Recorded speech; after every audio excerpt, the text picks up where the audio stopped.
welcome to Didi Podcast, where we talk to female experts about all things relevant to working women in India today. From health and relationships to careers and finances, we've got it all covered. In this episode, we talk to Shevika. Shevika has been working in the social impact space for the last 12 years across various fields like education, youth movements, gender, climate, and whatnot.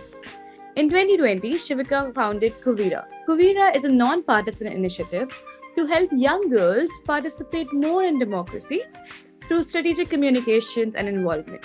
In this episode, we talk to Shevika about what it is that's stopping young girls to take up more public leadership roles in this country.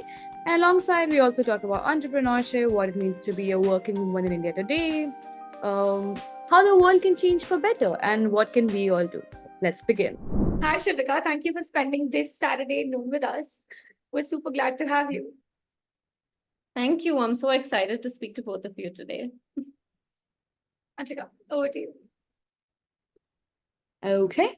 Shevika, we did our homework and we found out that you have worked in a number of spaces: climate, gender, politics, equality, and so on, right? Social impact has been your thing, and you have touched upon all threads of society. Mm-hmm. How did you come here, and why this array of things? Why did you choose? Yeah. Why did you then also eventually choose to work with young girls and train them about politics? Yeah, no, thanks, Anshika. Actually, it was a little bit of an accident because I went to Xavier's in Bombay, and you had to do like a social impact project to get honors. You basically have to do like 120 hours of community work or social work. And I started volunteering with this organization that worked with BMC schools in the Andheri suburbs, right? Like in the suburbs of Mumbai. And I started doing it and I absolutely loved it. And I had to do like 120 hours, and over 3 years, I probably ended up doing like 300 hours. And I didn't even end up doing honors because I just did it because I started really enjoying what I did. That's kind of, I guess, my introduction to just the social impact space. I really thought I connected with the work. I love the people I met because everyone comes in with just such a strong sense of passion when you work in this space. So that's kind of where I started. Went on to work actually with a school after that also in Bangalore, where I worked with teachers. And throughout my career, actually, the one thread that is common across these different fields is building a community. So I started off building a community of teachers. Then I went on to working with Ashoka actually in Bangalore, which works with social entrepreneurs from across the world. So I was working towards building a community of social entrepreneurs as well as schools that prioritize skills like empathy, leadership, teamwork, things like that. So from there, I guess my journey began. And while I was at Ashoka, actually, I think a lot of who I was I think I attribute a lot to who I am to those 5 years that I spent at that organization because of the people I met while I was there. And I was just like, okay, this is kind of the space I want to be in. So I'll pause here if you want to double click on any of those, or do you want me to speak a little bit more about Kuviraa? Yeah. No. So exactly, that was my next question, right? How did this interest and this journey get shaped into like Kuviraa? How did that happen, right? And today, what we understand is that you essentially work with young girls to not settle when it comes to their aspirations, right? When it comes to their dreams. So what is the shape that this idea has taken? So while I was at Ashoka, I actually had the opportunity through a secondment to work with the Delhi government. And so I spent most of my, I guess, first 25 years, 26 years of my life in Bangalore and Bombay. But none of those are political cities, right? So no, it's not dinner table conversation. No one spoke to me about politics while growing up. So when I moved to Delhi, this was very different, right? So your dinner table conversations are about politics. You talk about, I always joke with my friends that when you're in Bombay, it's like, oh, you talk about Bollywood celebrities, like, oh, guess who I saw in the park or who I saw in the mall or whatever. But like in Delhi, it's about like, guess who I saw in Lodi Garden or like saw Jairam Ramesh today, things like that. So just your whole perspective changes, and that was very new to me. And so I keep saying that my journey towards political awareness started much later in life, and I really wish it hadn't, right? Like I really wish I had these conversations at 16, I had these conversations at 17 where there was a space to talk about politics. Even around me when I was working, there weren't as many women, but the women that were there were just so inspiring, and just so strong and just so amazing as well. So started thinking a little bit more about what we can do or what I can do to kind of bridge this gap of my work with young people, schools, educators in the past, but also how young girls are just left out of this conversation, which kind of impacts how they show up in their lives. And also just the fact that they don't have a seat at the decision making table about their own lives, right? Like we are not deciding our own futures because we aren't participating or engaging in civic action or politics in the way we should be also. But yeah. And how did these like, because you mentioned you had access to say both sides, right? You were in touch with decision makers, these stakeholders, right? These professors. How did you, what kind of engagement did you see working for yourself when it came to, okay, involving young girls into these conversations early and these stakeholders? What are these engagements? Because, you know, a lot of your work mentions that today, these are the engagements that you are putting together to realize this dream, right? Can you tell us more about what these look like? Yeah, I'll maybe before I tell you a little bit about what those look like, just answer the first bit of your question, right? So after Delhi, I went to do my master's in public policy, which I kind of had space to think a little bit about it. I came back, and I was like, okay, it was COVID. It was a great time to actually sit in a room and work with people across the country. So that's why we piloted Kuviraa then. I started speaking a lot to educators, right? And a lot to people who run nonprofits to say that, hey, I want to basically have this conversation about women in politics with young girls. What do you think? I actually faced a lot of resistance, right? And I didn't think it would be that hard because the idea is really very simple. Just have conversations about politics with young girls. Just create an opportunity for them to ask their questions to women political leaders, to create a safe space to discuss any kind of questions, doubts, to understand how a democracy works, right? It was just literally as simple as that. So I got like responses like, you can talk about policy, you can't talk about politics, you can talk about civic action, which is a big part of what I'm saying also. But then for me, the word politics will always remain dirty, right? Like, as you know, like not many parents want their children to engage in politics, and with good reason, right? I don't want to take it away from the fact that it is not an easy profession, or an easy career choice for many people. So I faced a lot of resistance. Some schools and nonprofits who were willing to take that risk or just thought this is a good idea, kind of let me do a few pilots. So we did, and our work has evolved a lot since 2021, right? Where we did our first pilot in March 21 with a nonprofit called Kranti, and we got a woman political leader to come and speak to them. And the questions were just like so simple. They were just like, what do you do on a day-to-day basis, right? Like, what is your job? Why did you enter? Why did you decide? What are your motivations? Things like that, right? Like really simple questions. And so I just realized that this was too much of a push approach, right? Where we're going to schools, we're facing resistance. We did a few workshops with different NGOs, some really interesting stuff. But now what we've realized is that we're moving more towards a pull approach where we do a fellowship. That's probably what you see in terms of our ambassador program. we did our first pilot in May last year, where we got girls from the ages of 14 to 20 from across the country to come talk about politics. We invited different political leaders across across party lines. We're non-partisan, so we obviously don't support or promote any political ideology, and we'll always be like that. And we did like really fun simulation exercises. So one of the exercises we did was a campaign simulation exercise where they all formed their own political parties. They came up with party logos, and they had to basically pitch, create a manifesto, say that this is what we do for our political party if we come to, and they were candidates, things like that. So that's like one fun exercise that they do. And we do different simulation exercises where they kind of get a sense of how decision making happens in these positions of power.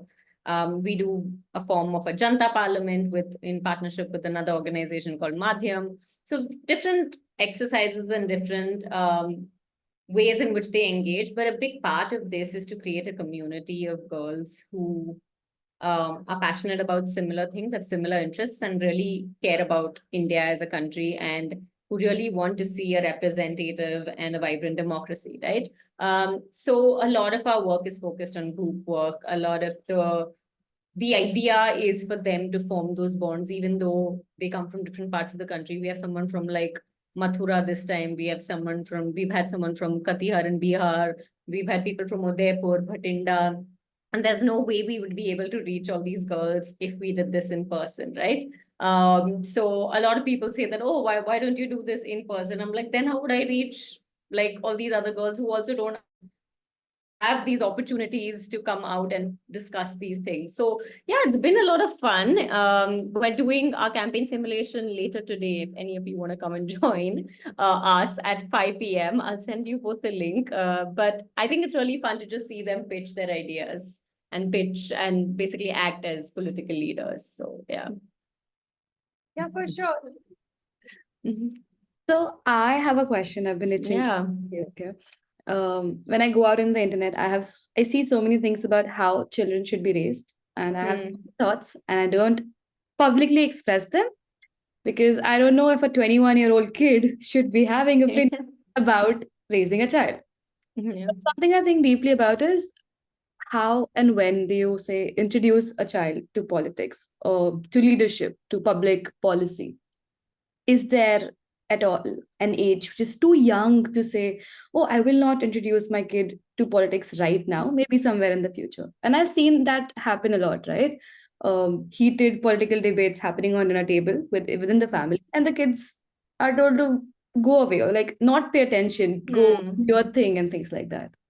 I don't know whether it's right or wrong, but I've seen it happen. It just doesn't settle well for me. I'm sure there's a middle ground somewhere.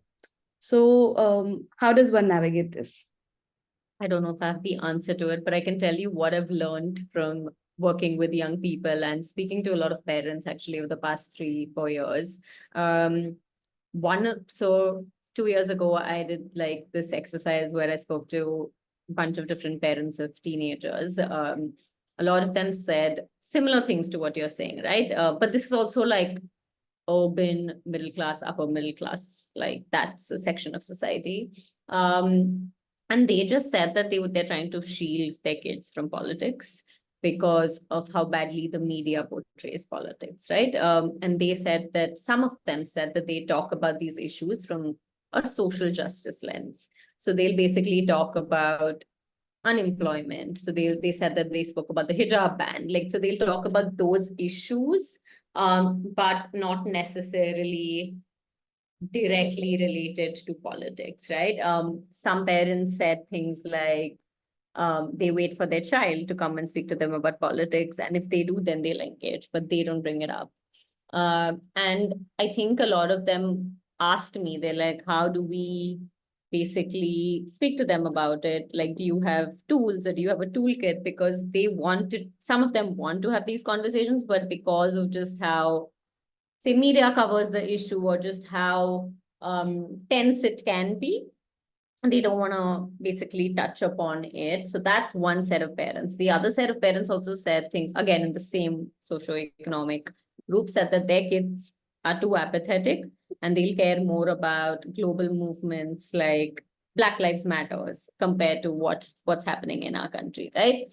And they're like, because their goal or aim is to go abroad and study. So that's another set of like, kids and parents and things like that. So they were like, why should we invest in this if we want to go? So I think there are different ways. And I also know that, say, if you came from a background which is more, say, not necessarily urban, you're more glued to political processes because you see it, you come face to face with it a lot more than, say, in an urban setting, right? And you're directly impacted by policies. I guess even in urban settings you are, but I guess you see it more in rural settings, right? So that's another bit of it as well. So it's really interesting. The study that we did last year that we published, we found that parents play a very important role in influencing kids way more than social media or peers, which was surprising to me because I was like, this is Gen Z. Social media is going to play a really important role in this, but none of that was as impactful as parents. And we found that actually if a parent speaks to their daughter about politics, the more likely she thinks a woman elected representative can be successful, right? So her barriers to entry are lowered because her parent is speaking to her about politics. So for me, that was so powerful. And I didn't think that I had to engage with parents, but now I just know that there's no way we can work with this age group and not work with parents. So we're trying to figure out what the best way is. One example, which one of the girls in our community gave, which I thought was super cool, was how she said everything in my family happens democratically.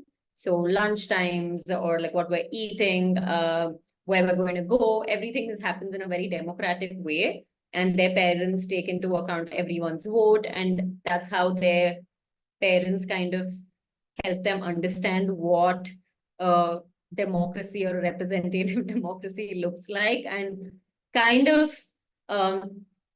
uses that as an example to talk about issues around them, which I thought was like a really interesting way to do that at home. And you can just start in terms of talking about democratic principles, right? And then let the child decide how they want to take that forward, as long as you've got those certain baseline or the foundation is strong, I guess. Yeah.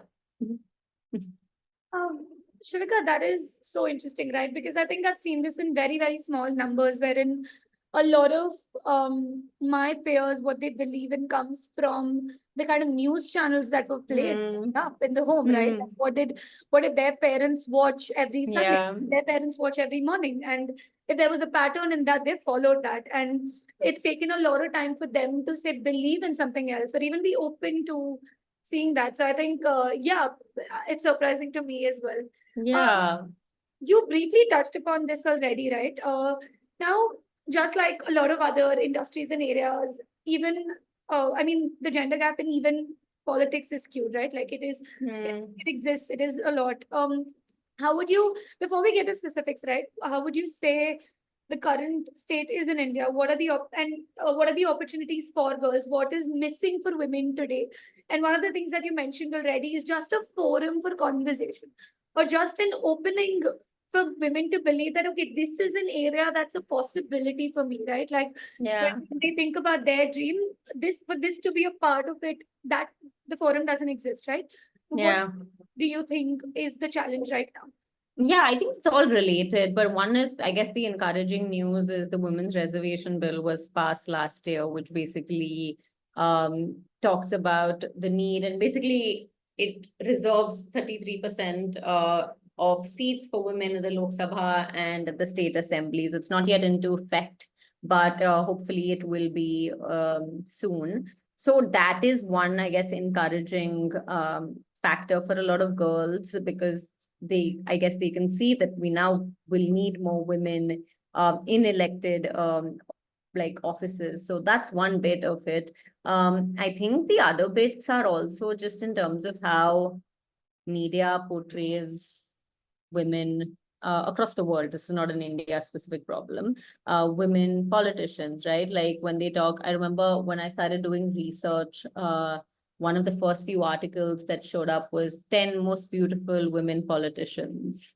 Like that was like one of the first articles that show up when you look at women politicians in India. Not anymore, but 3 years ago, that was the first couple of hits that showed up, which is ridiculous, right? Like, and across the world, you see this also. But just, I think media has such an important responsibility in terms of portraying women political leaders, portraying them as role models, and talking about the work they do. I think women are also held to much, much higher standards than men are across, right? So you'll see if a woman politician does something and a male politician, which is not good, and a male politician does the same thing, the woman politician gets a harder time because of what she did. But a male politician would get away with it just because you just hold women to such higher standards than you do for men, right? You expect them to be perfect, like things like that, which yeah, so I think there's just like a hypocrisy in that in terms of the different standards you hold. And also most women are like first time politicians or first time candidates, which also means that they don't necessarily have the following, the support, the money, the power that say male politicians have, which also means their work needs to be covered more, which also means that they need more support. And media's has again that responsibility to cover all of this, but they don't get as much as much airtime as any male politicians do, right? So that's another thing that I feel really strongly about, just in terms of how media portray and the role, just the responsibility media has in terms of talking about women political leaders through a positive lens. So yeah. I don't have a question. There's a thought, right? Like I've studied the curriculum for an undergrad journalism course, right? And they teach us a lot about, obviously, it's gender agnostic, right? But they generally teach us about how to portray people, etc. But I'm thinking, is there merit in a part of it involving how do you portray women politicians, right? And this is not about, say, learning something special or different. That's not the idea, right? Your baseline covered, obviously, but because these problems exist, because these are, pertinent things, would it help to just have studied how to do this, right? Like, would it help to study why is nobody teaches you this, right? There is no gender lens right now in the curriculum. Maybe I will have to look back and say if it exists in, say, higher studies, but in your baseline course it doesn't exist. But yeah, Anshika, that's a thought, right? Like I would love to, because yeah, we weren't taught that. Like you're not we don't touch upon things like if there is a gap, how do you cover it through media portrayal, right? Especially gender. Or it's sometimes just so ingrained also, right? That sometimes like you don't even realize that you're doing this because you're just like, unfortunately. And one of the other things, and I think this is like kind of related to just how media portrays politicians. We do this really fun exercise with 7th, 8th graders where we basically ask them to draw a politician, right? What they think it looks like. And I've done this with over 300 young children. Only 2 groups have drawn women among all 300 of these, because and one of them drew Indira Gandhi, and the other said, "This is what our hope is for politicians, that they're women." And they said that we just don't know women politicians. Like that was, I said, why didn't any of you draw like women politicians? Some of them said it's because when you ask about what we think about politicians, always corrupt. So a lot of them drew gundas, right? Like they drew thugs and they drew like paisa, paisa, paisa. They're like, that's all they think of and think. That's just how young people think, or like children think about politicians. And they're like, in our head, that's always a man because you're corrupt and like things like that. So yeah, I think there is merit in what you're saying, in terms of just changing perceptions from a young age, because those stereotypes are formed so early on. Yeah, and a small part of it, like a small perception exercise that we would do is we were taught so much to think objectively and not subjectively. Obviously, that was the like bare minimum of everything, right? Even for example, I remember this is an example. Even when we framed survey questionnaires, right? We were we were taught how to form questions that don't have a answer. Like there's no, you can't, even when you read between the lines, you can't spot an answer. And that's how you ask objective questions. I'm thinking Yeah. there would have definitely been, it would have definitely been helpful to have a gender lens to it. So Yeah. super interesting to like think about. Yeah. Yeah. Anshika, do you want to talk about the imagine a rich person exercise we did? Oh, Uh, yeah. Yes. So what we like to do is talk to people about, tell people to imagine a rich person and give them 10 seconds. We come up with names like Jeff Bezos, Elon Musk, Ambani, all of that. But none of them is a woman. A rich person, a powerful person is never a woman in people's imaginations. And that just reaffirms, say, the bias you have in your head, the conditioning that you have been exposed to. Maybe you don't want to be. In fact, Chandni and I also, if you want to say, imagine a rich person, our first time, I think I did it with you only, Chandni, and you didn't say like a woman, I don't think, right? And yeah, it's I remember that. we Yeah, talk we about it spoke all about that. day, and yet, Yeah. yeah, Yeah. that's where we Yeah, are. and I think you're absolutely right. It's what we grow up with. It's what media feeds us. It's what is shown on television. It's how even movies are portrayed, right? Like Yeah, TV shows are portrayed. So yeah, it's and I think that's for me super interesting because when you start looking or unpacking the gender biases at a young age, I think that that could be just so powerful uh, when you grow up and not think that gender has anything to do Yeah. with how successful you are, for example, you know? correct. Yeah. Uh, Anshika, I know your next question, but I have a small digression and thought, right? I so a lot of news that I've come across recently, or at least in my search, right?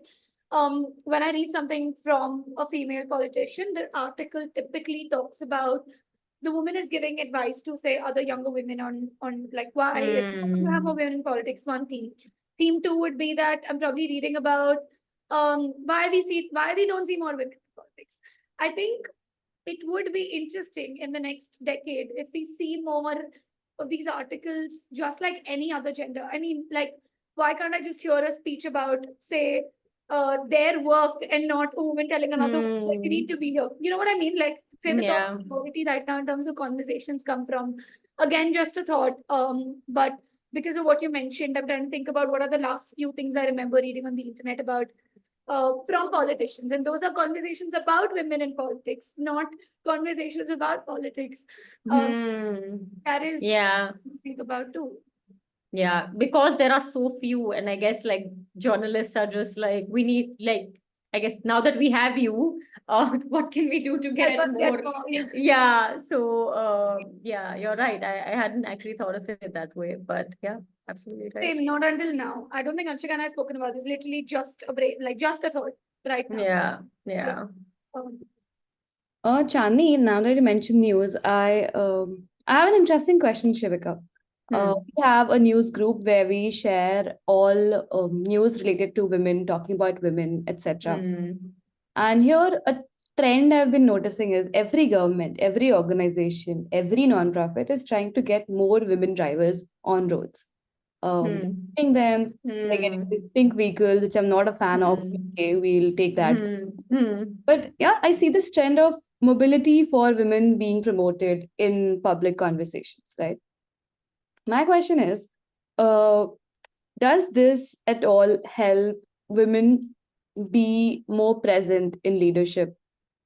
Does this help women take more charge in decision making in their local areas, for example? How does it help, if at all? Uh, I'm gonna like I don't have a data backed answer, so I'm just telling you from what I think. Correct. Yeah. I think just this mobility question is super important, right? Like we were in a school also like 2 months ago, and one of the boys was really upset that women get free rides in the buses. And he was like, it's so crowded, it's only 30 rupees, why can't they pay it, right? And he was like, it's always so crowded. But and it's similar to what, I mean, it's a little different, but to get more women out there. Yeah, it's easier for women to get to work. It's easier for women to go have fun, meet their family.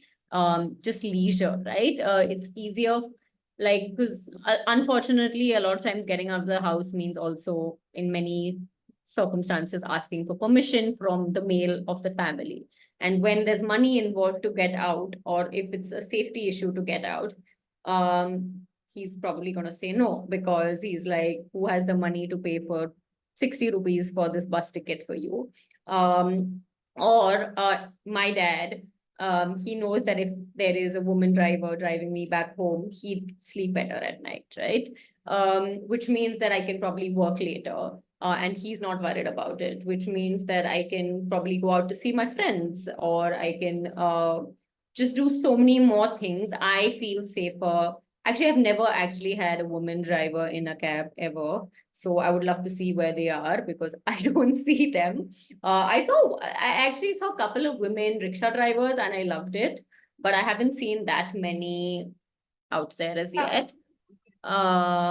Yeah, I haven't, and I think I saw it in Bangalore actually, if I'm not wrong. But yeah, so I think just mobility, just in terms of just it's more freedom, right? So you just feel more safe to get out. You feel safe to go meet people, or just work later, or go for meetings later. So I do think just women getting out of the house is, in many cases, such a big step for a lot of them, and we probably don't always realize that. But I think it just means, and also you see more women outside, which means you're just safer rather than. I grew up in Bombay, so for me, like, traveling late at night was never an issue, because you always saw families out there, right? Like, late at night. Whereas in any other city, you never see families necessarily out there. But if more women have a free ride on a bus, you just feel more safer also, because there are just so many women around you. You're like, what's going to happen to me? So yeah, I don't know if that answered your question, but yeah. Yeah, it does. So it's just something I've been thinking about. I want to, Mhm. I've been seeing this trend. I want to understand Mhm. where this is going to take us as a society. There's, of course, no data points, nobody is Mhm. studying, Yeah. but yeah, interesting conversation I like having with people. But Yeah. yeah, um, Shivika, Shiva. next thing you wanna go? Oh, no, no, no, no. Okay, okay. So next thing I want to ask you is about these young girls that you're working with. Hmm. Um, where do they come from? You talked about some cities across the country. Okay. Uh, what are they thinking about politics? What are they thinking about leadership? What Hmm. are they thinking about the future of this country, for example? And more importantly, also, what are these their families thinking about them being here and thinking about politics? Hmm. Yeah. No, that's a great question. So we get a lot of girls under 18. So obviously we get informed consents from parents, because I need a guardian consent. I don't want to be in trouble later. But also I don't want their parents not knowing that they're doing this, right? So we up till now, no one that we've made an offer to or taken in our programs has not joined because their parents didn't want them to, which is a good thing. These girls are actually obviously super smart, super driven. It's if you want to do a program like this when you're 16, you're not, I guess, an average 16-year-old also. They come from all over. I sometimes don't know how they find us, which I'm really impressed by, because, like I said, we've had girls literally from all different parts of the country. We've had people from Assam, we've had people from Kerala, we've had, like I said, Bhatinda, all of that. And they all have very different motivations for joining, but a lot of this stems from gender. So I think politics is an outlet. So some of them are studying political science in college, but some of them are just frustrated by how they are treated, or how their mothers are treated, or how they feel like they can't be involved in conversations around politics. And one of the girls from our program said that her teacher said that only if you do really badly academically do people join politics. So, which for me, I just thought it was so sad that this teacher is telling these young students that if you do well academically, you don't need to join politics. So, yeah, and many other reasons like that, right? So she's like, I wanted to prove her wrong. That's why I joined this program. And we have many others who, I guess, want to learn more about this, and they've just not seen a program like this. They were just like, I actually don't know much about this. I know that the elections are coming up, or I know that we don't have enough women leaders, things like that. So we have a really mixed batch just in terms of, because also from the ages of 14 to 19, the age group is pretty like big. For us, it seems like not that much of an age gap, but when you're 19, you feel like a 14-year-old is like such a child. So I think it's really interesting, and we're still figuring out the best way to make that group dynamic work. Yeah, I love learning from them, and I just, every time I have conversations with them, it's super enriching and insightful. So I asked this actually a couple of weeks ago. I asked some of the girls, I'm like, what do your parents say about you joining this? And they were like, they were interested and they learned. And one of their dads actually sat at the back on the first session to learn, to hear in, to listen in, to see where we were talking about. And then he was like, okay, this sounds cool. I'm glad you're doing it, you know? So I think most of the parents are okay. I think some of them maybe just like, we don't know what this is about, but none of them have, I guess, discouraged them to join. One girl said that her elder sister was just like, "Are you crazy? Why are you doing this?" But her parents were like, "No, this is a good like platform for you to have this conversation." So yeah, I think again, because this is not your average 17, 16-year-old, maybe their parents are also a bit more open to things like this. So yeah. It's interesting, the joke bit that you mentioned about how you only get into politics if you're not academically smart. I've had heard that so many times. Really? Yeah, Yeah. so I come from this very tiny town, city-ish space called Gorakhpur in UP.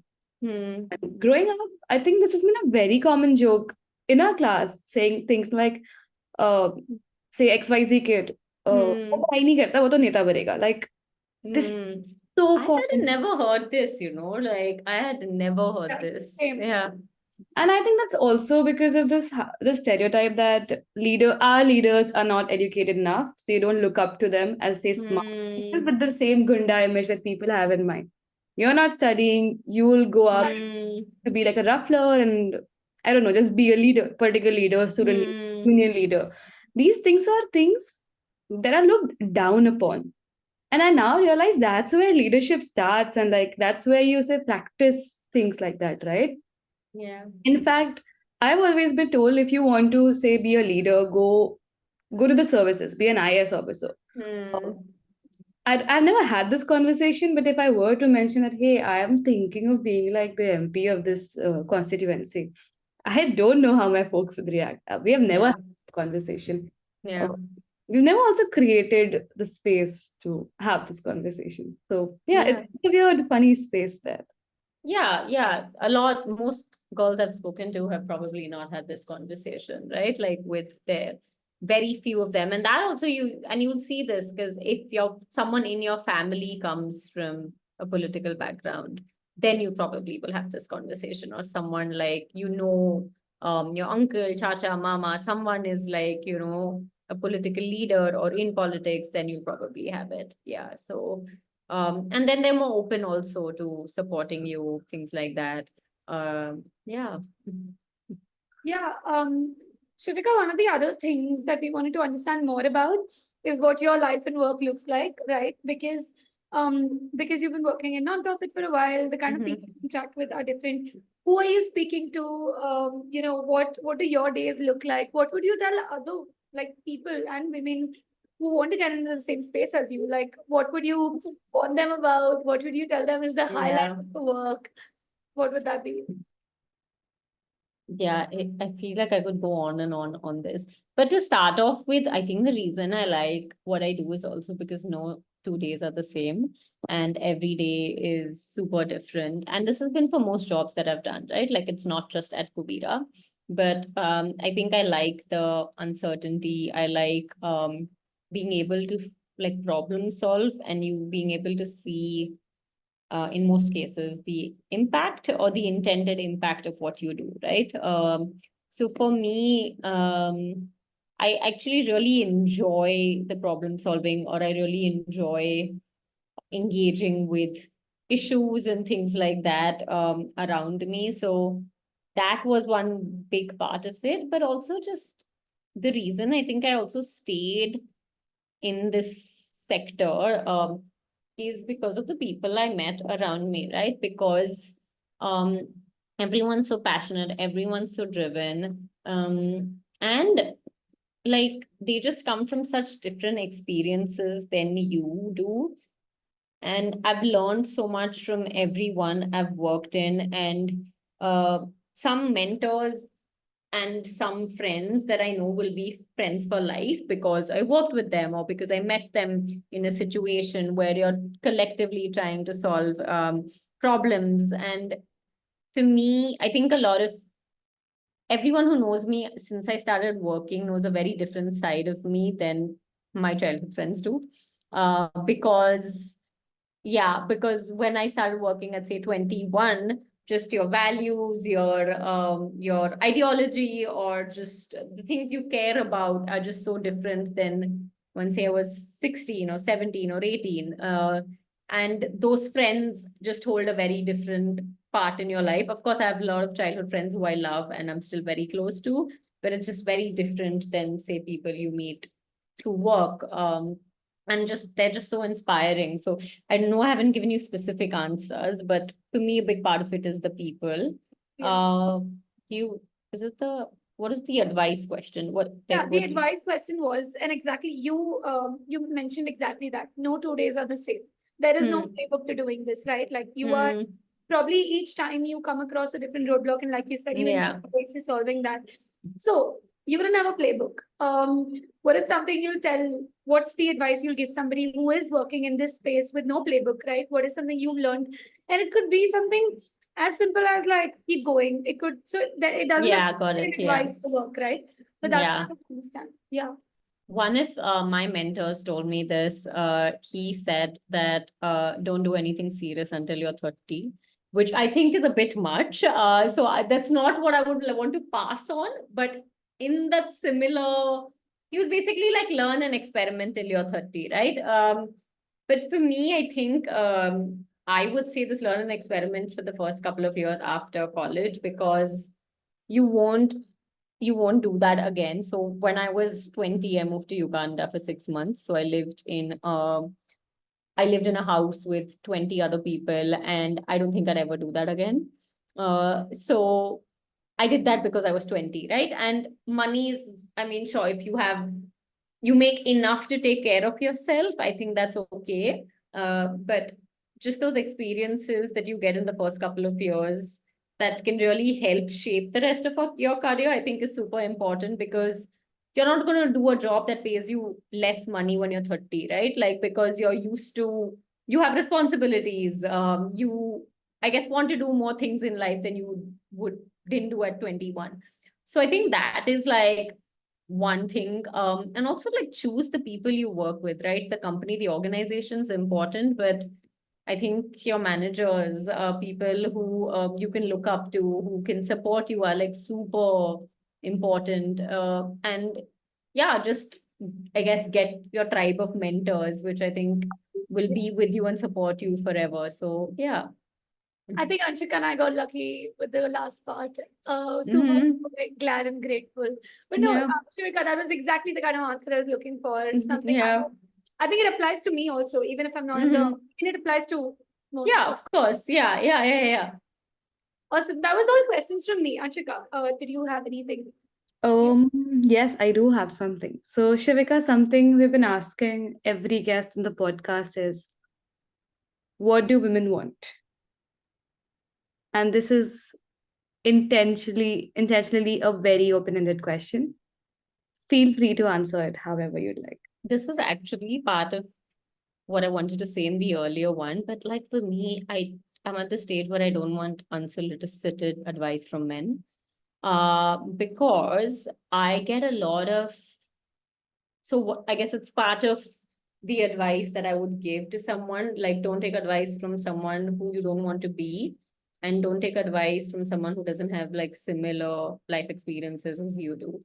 Because a lot of men, I have some great mentors who are men who I love and respect, but I just don't think most men get where you're coming from, or are basically receive information, not receive, I guess. I don't think men necessarily see the way or experience the world the way you do. In many cases, I have been asked many questions just in terms of like, what makes you qualified to do what you do at Kuviraa, right? Like, I wonder like how many people, I guess not women would get that, or how many men would get that question, right? Like, so um for me, I'm just at the stage where like I will only go to people when I really need their advice. Just like do things, right? Like you learn. For me, I'm learning best by doing things. I have amazing women.